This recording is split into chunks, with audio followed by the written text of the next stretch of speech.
Renovating our historic buildings, historic city centers towards zero energy, zero fossil will for sure be a big challenge.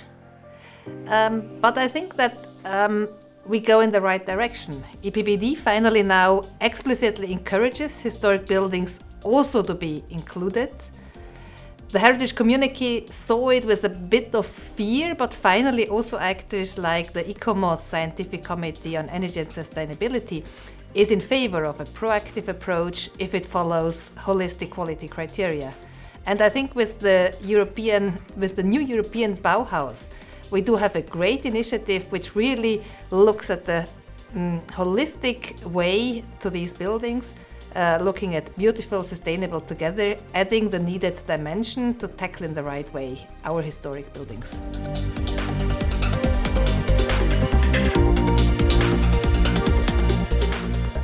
Finally, you would first look at the building and understand what is there.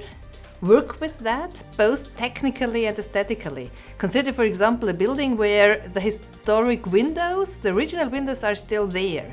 You would keep them and you would add a secondary layer, which might be a very innovative thing as a vacuum glazing, which can be included in the existing wooden frame. So you would always try to find solutions which keep what is there and bring it forward. We can also talk about, for example, plasters. So if the original plaster is already there, you will try to keep it. Maybe you can add a secondary layer if you can take it away again. But you would try to use similar materials which are in line with the story of the building.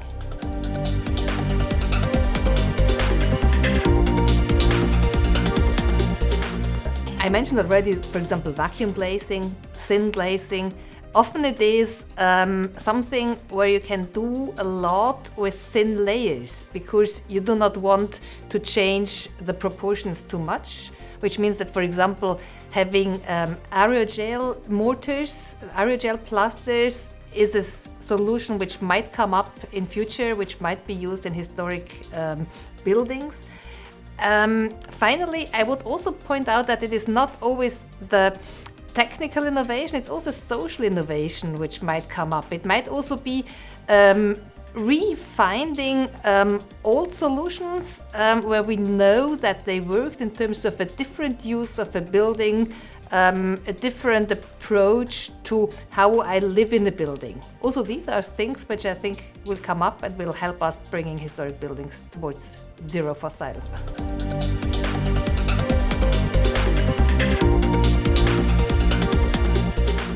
One example I might mention is, for example, Villa Castelli in the north of Italy, Lake of Como.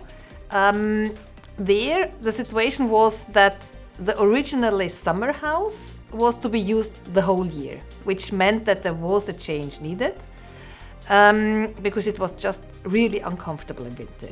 What the owners did, together with their architect, with their energy consultant, is to really look at the building, understand how they could save energy, avoid heating in an efficient way. So they had 20 centimeters of interior insulation in a way which fitted the building. They had, on the other hand side, real conservation, restoration works outside. They had windows made of wood, following the old originals.